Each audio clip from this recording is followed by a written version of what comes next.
Yeah, yeah, it's great to be here first and foremost. India is a country that I've wanted to travel to for a long time, and yeah, it's a very vibrant place. Yeah, I haven't had a chance to see a lot of the country or a lot of the city, but the welcome has been incredible, and everyone that I've met has been wonderful and welcoming. So I really appreciate that. And yeah, I'm excited to play a golf tournament in a place that I've never played before. 18 odd years into a professional career, and to still be able to do things for the first time is something that excites me. Uh, and yeah, I've watched this, not this tournament, obviously it's a new tournament, but I've watched tournaments on this golf course over the years on TV, and the course certainly lives up to its reputation. So excited to get out there and take it on this week, and yeah, just excited to get going, and can't wait to play in front of a lot of Indian fans that'll hopefully be out there over the next few days. Okay, excellent. We'll go straight to questions. Who wants to go first? We'll go to Joy. Whoever's closest to the mic. Hi, Rory. You've seen the welcome. You'll see it a lot all the 4 days. Taking you back to the US, the fan views. I mean, did it change you as a golfer as you come to another place? Um, I don't think no, I don't think so. I think, obviously it's been 2 weeks, and I've been following the sort of the narrative coming out of the Ryder Cup just like everyone else, but unfortunately, I think it takes away from what we should be focused on is what an incredible performance it was by the European team. Obviously, as I'm playing my matches, I'm focused on trying to win my point. You don't, you see that the other guys are winning their matches or they're doing well, but you don't realize how well they're playing. So like, just over the last 2 weeks, being able to watch the highlights and just see, especially those first 2 days in the foursomes and the four balls, just how good the European team were. The Americans would hit it close, we would hit it closer. The Americans would hole a putt, we'd hole a putt on top of them, and it just happened every single time. And I think the unfortunate thing is, it seems like people aren't remembering that, and they're remembering the week for the wrong reasons. So I'd like to shift the narrative a little bit and just focus on how good the European team were, and how proud I was to be a part of that team to win an away Ryder Cup. Okay, we'll go to Swami. Rory, first of all, congratulations again for the Masters, the green jacket, and the Ryder Cup. My two stock questions are over, in the sense, when is the next major and when are you coming to India? So now, at the start of the year, it's always been the Desert Classic. Can the DP World India Championship become your end of the year kind of thing? It kind of fits in very nicely with your schedule. Yeah, it absolutely does. Yeah, and I would say as time goes on, my schedule will get hopefully more international, because that's what I enjoy doing. And I've always said that, but I think over the last few years, I've enjoyed it even more. I've enjoyed the travel. I've enjoyed getting to play in front of people that I've never played in front of before. So, but it fits really nicely. Because there is I'll always go back and play the Irish Open and Wentworth in September, and then you sort of have, especially in non-Ryder Cup years, you've got some choices to make. Where do you want to play? How much do you want to play? Do you want to take some time off? But this event certainly fits into a nice part of the year.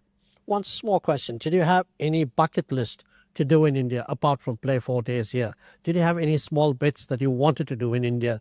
You've never been. Your man out there has been in India quite a long time. So did you? Yeah, I mean, I'd love to go and see a cricket game. I'd love to go watch a cricket match. I don't think there's anything. I know IPL isn't on until next month, maybe. What's that? It's going to start a bit. Yeah, so I'd love to come back and do that. Or I mean, I'm a bit of a sicko. I love sitting down and watching test matches. So I'm going to be in Australia later this year, and the Ashes is going to be on. So that's something that I'm quite excited to. I don't think I'll be able to get to a game, but at least with the Ashes being on, and I'd love to be here while a test series is going on between India and England, or India and Australia, or whatever it is. So I'd love to do that. Obviously the Taj Mahal is something that I would love to do. But I didn't have time this year, but hopefully if I do come back in years to come, it'd be really nice to bring the family and to experience that together.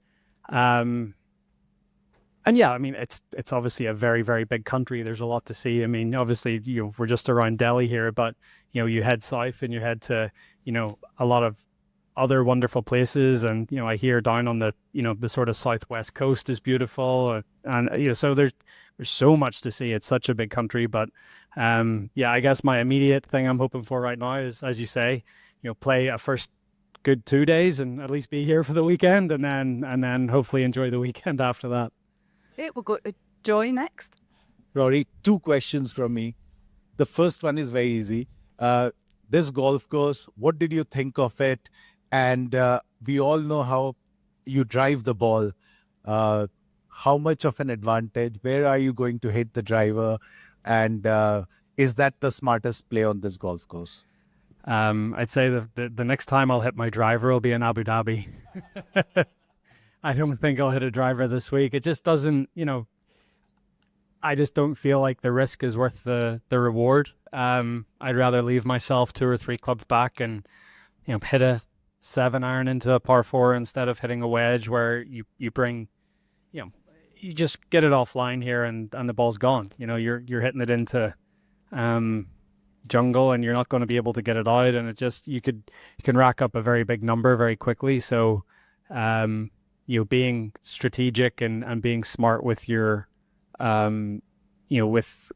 with your play off the tee especially is very important. Like I see why SSP's done so well around here. Whenever you just keep hitting it down the middle, hit it 260, 250, 260 every single time. And if you do that, then you can do very well around this golf course. And the second question, Rory, is I know you're a voracious reader. You delve into all kinds of things, including culture and philosophy. Has Indian philosophy and some of the mythology ever figured? Because I've heard stories that you delved a bit into Bhagavad Gita before the Masters, some of the learnings from that. Is that true?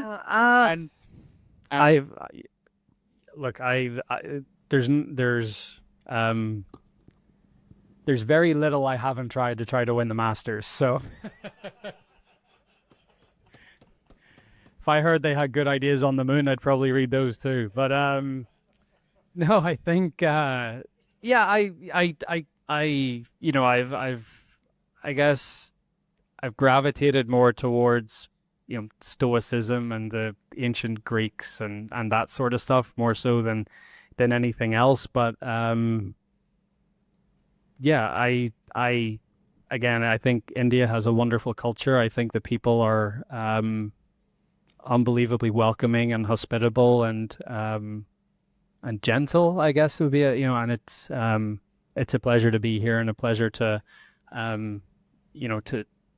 hopefully not, golf has become quite a big sport in this country, but hopefully I can help it become even bigger, which would be a great thing. Okay, just over here on the left. Rory, and I believe you said over here. Oh, sorry. No worries. That the Indian Open has not fitted into your schedule. I think you said this earlier this year, but you would very much like to play the DLF course because you've heard so much about it from the other European Tour players. So do you see it happening in sometime now that you've ticked off so many boxes over the last few months? Yeah, it's hard because the Indian Open is it March or April time? March.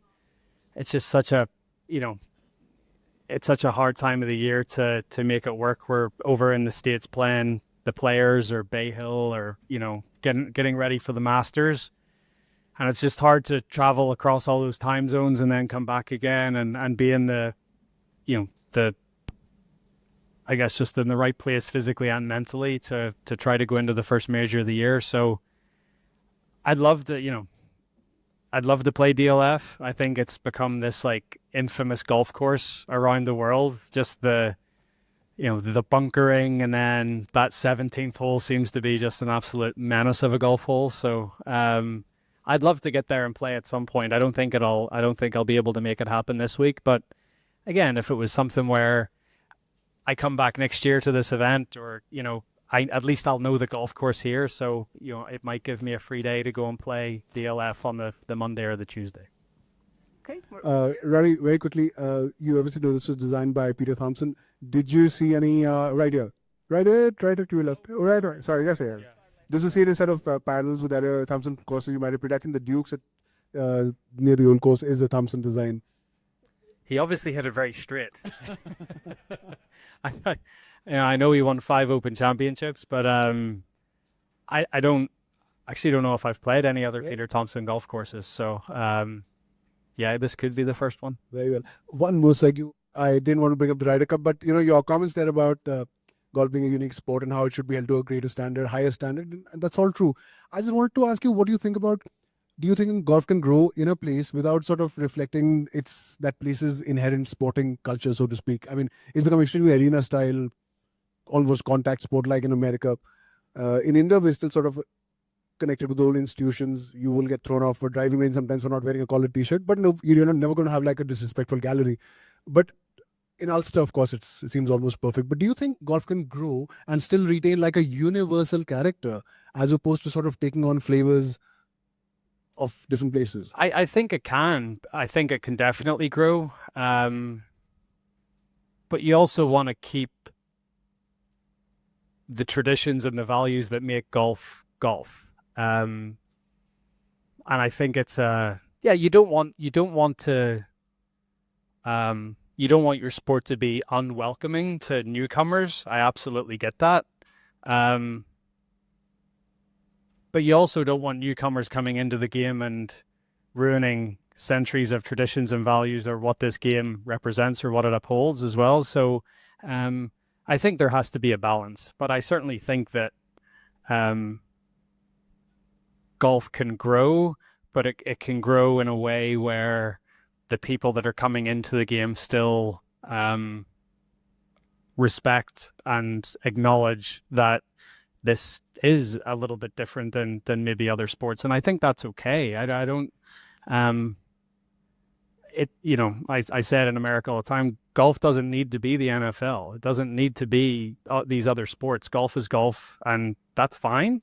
And I think you can see, I think the one great thing about golf as well is it's more of a participation sport than other games or sports that are predominantly like say American football or basketball, or those are games, or those are sports that are mostly watched by people, where golf and in some ways cricket in this country, they're games that are played. So look, I would love more people to watch golf. That would be amazing, but I would be more interested in getting more people to play the game. And I think when people play the game, then they learn and they can acknowledge what golf is, what it represents, and the sort of etiquette and the values that you need to adhere to when you play the game. Thank you. Okay, over here on the right. Hi, Rory. Many congratulations on everything that you've achieved in your career. One of the greatest athletes of our generation. And like you said, 18 years as a professional. I just want to ask you, when you started off, the landscape of sport or watching sport was very different from what it is right now.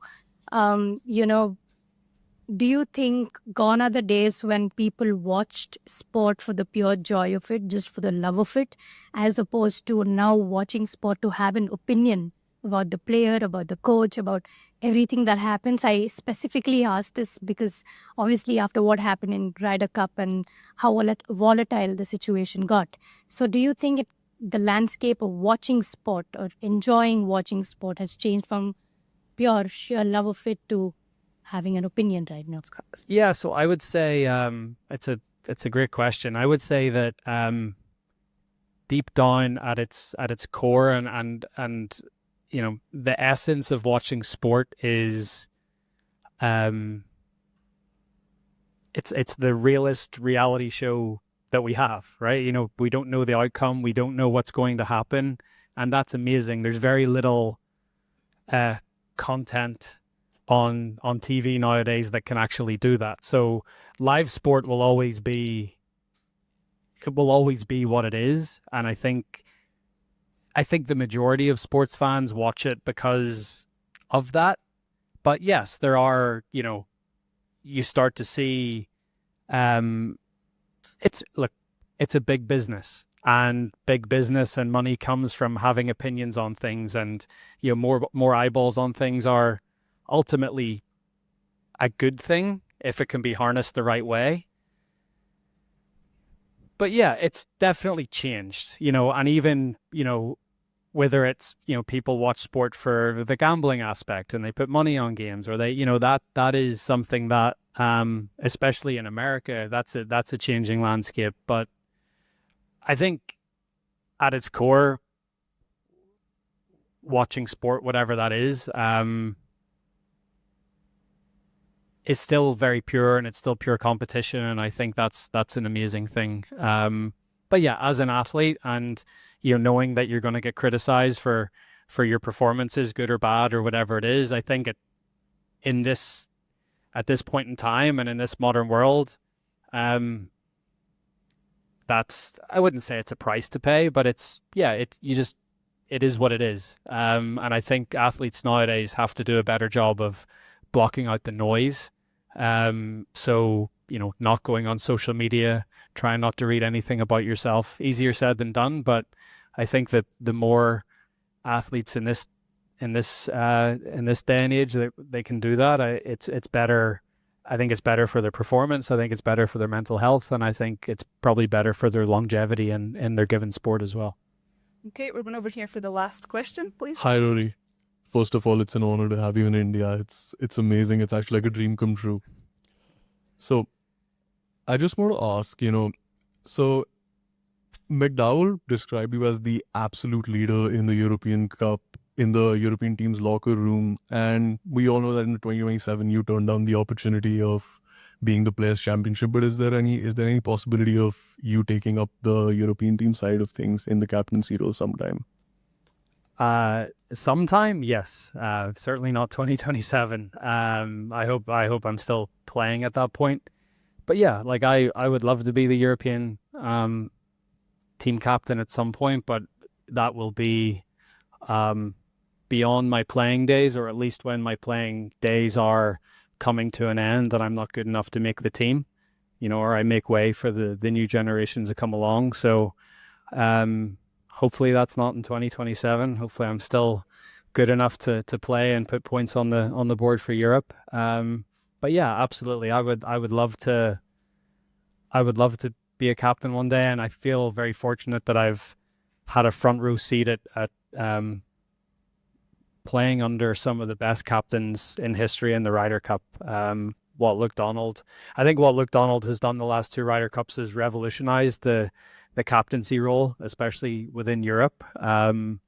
And then I feel like Paul McGinley and Glen Eagles in 2014, he was a wonderful captain, and I learned a lot from him. And you know, there's been wonderful captains between that as well.